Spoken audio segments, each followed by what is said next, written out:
In the Commonwealth, 4 factions battled for supremacy to secure the land.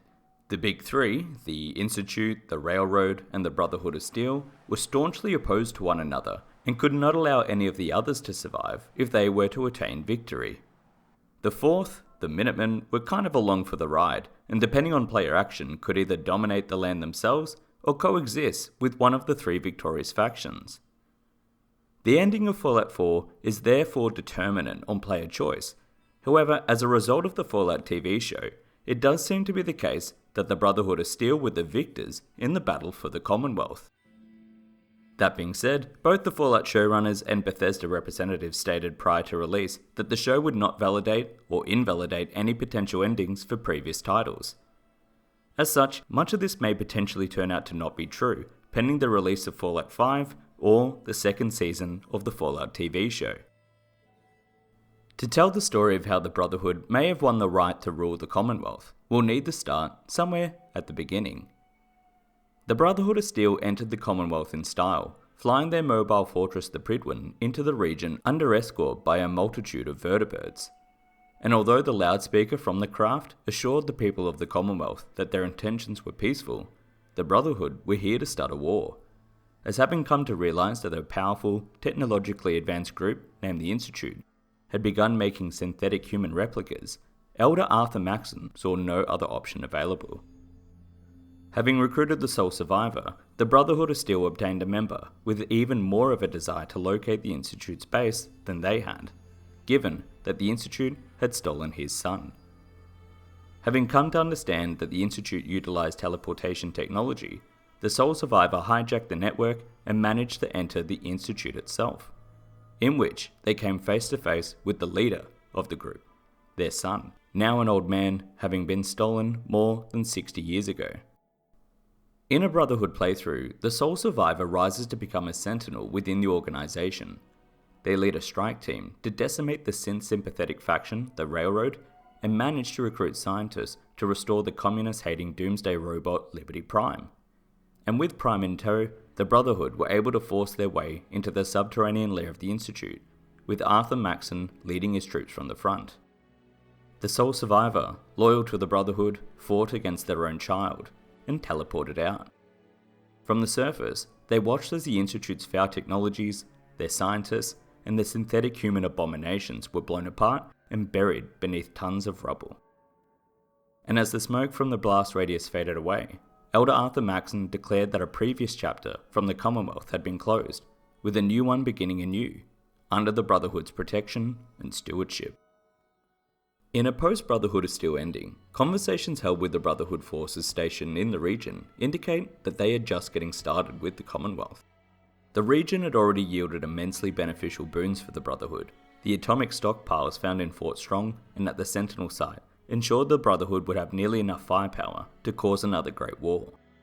A multitude of technology was available to be salvaged and catalogued for the Order, and most importantly, a huge population of Wastelanders owed their thanks to the Brotherhood for ridding them of their long-term boogeyman, the Institute. Arthur Maxson states openly that he genuinely cares for the people of the Commonwealth when first introduced, declaring that the war against the Institute was for their sake. And although it is a little self-serving that the Brotherhood took out another technologically advanced powerful group, the people of the Commonwealth did actually benefit from Brotherhood rule.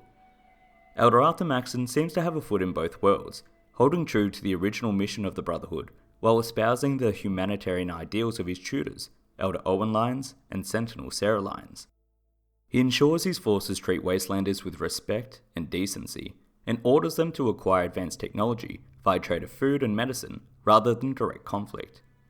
Terminal entries also show Maxson's directive to Lancer pilots of his vertibird fleet to prioritise protecting caravans from raiders and wasteland monsters, espousing that this was a tried and true method in the capital wasteland that helped secure the hearts and minds of the people there. Even as a player character, you can see this in action. Brotherhood vertibirds will assault hostile fortifications such as raider encampments, super mutant lairs, or gunner outposts, while dropping their knights and paladins into the heart of the battle. Often these areas do hold something of potential significance for the Brotherhood, but it could be argued that the outcome is what's important, less than the intent. Commonwealth residents would rarely trek through pre-war Boston streets, before the Brotherhood came to pacify the region. The Commonwealth would likely come to mirror that of the Capital Wasteland after the events of Fallout 3.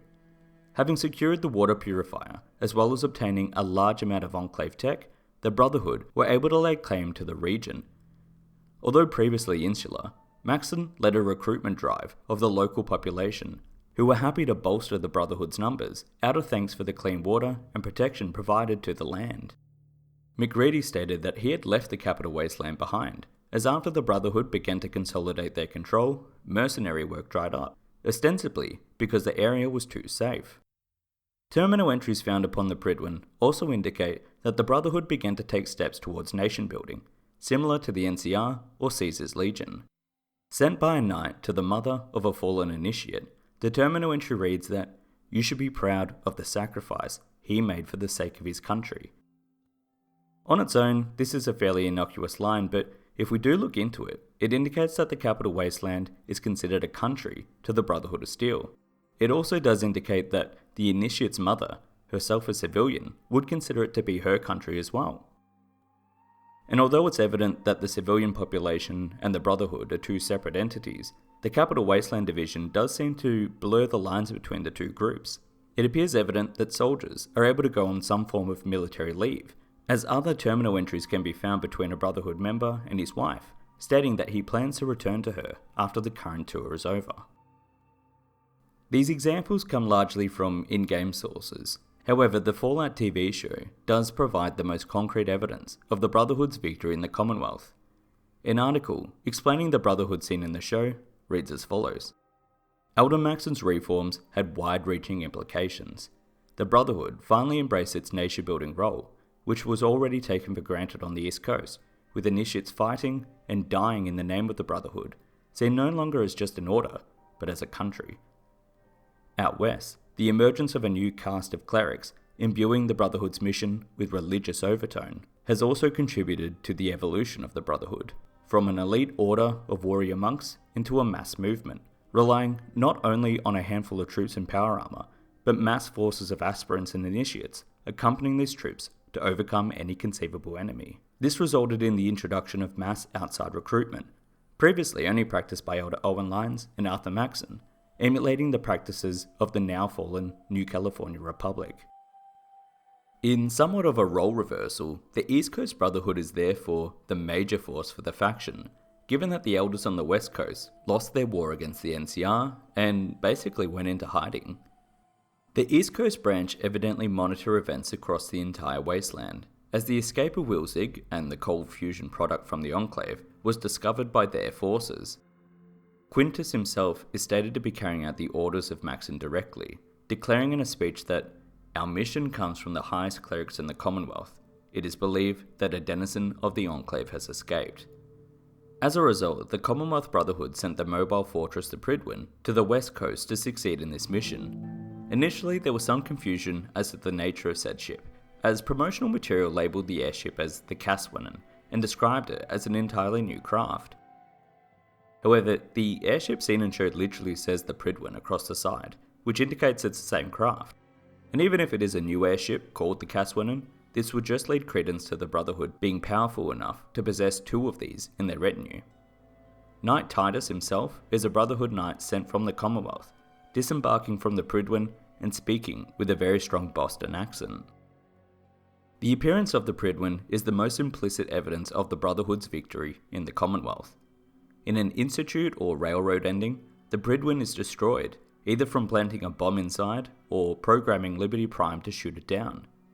A Minutemen ending can involve shooting down the Prydwen also, but it also does allow an ending where the Minutemen and the Brotherhood coexist.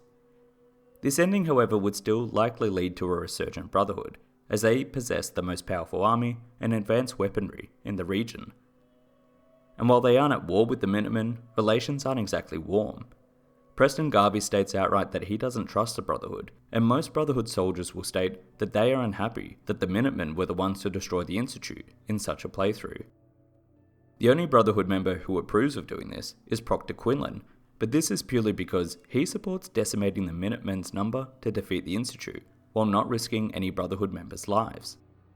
As such, even a Minutemen ending may ultimately lead to a Brotherhood victory. given that the power reference of the Commonwealth Order in the TV show indicates that they have laid claim to the region for themselves. What we don't outright know is how the East Coast Brotherhood, or Commonwealth Brotherhood, acts as an organisation. The Brotherhood's hierarchy dictates that an elder of the chapter is their highest authority, but even they are beholden to a council of elders and the High Elder of the Brotherhood of Steel back in the Lost Hills chapter. This same Lost Hills chapter were the ones to cut off support to the East Coast Brotherhood when they were led by Elder Owen Lyons, as he chose to protect Wastelanders in the capital Wasteland, rather than fulfill the Brotherhood's core mission. However, as mentioned before, Quintus states that their orders have come from the highest clerics of the Commonwealth, meaning that the East Coast is now calling the shots. It's therefore theorized that, given his control of the most powerful Brotherhood of Steel faction, as well as being the last descendant of the Maxon bloodline, Arthur Maxon may in fact be considered the High Elder of the Brotherhood of Steel. Terminal entries in Fallout 4 read that, in 2281, the West Coast chapters had reported religious cults popping up that had started to worship Arthur Maxon as a god, something which he, being a staunch atheist, detested and desired to have put down. However, the new California chapters on the West Coast seem to have died headfirst into the religious experience of the Brotherhood, with the new high-level roles consisting of clerics and advanced technology referred to as relics. Again, both the Fallout showrunners and Bethesda representatives stated prior to release that the show would not validate or invalidate any potential endings for the previous titles. Therefore, until we have any official confirmation, this is all speculation. However, we do know that the Pridwin is still afloat, given its appearance. This means that the Institute and the Railroad were never victorious. And if neither of these two factions were victorious, that leaves only the Brotherhood to lay claim to the Commonwealth. But let me know what you think. Honestly, I'm very curious if there would be other options for the state of the Brotherhood and the Commonwealth after Fallout 4. Thank you so much for watching, and I'll see you next time.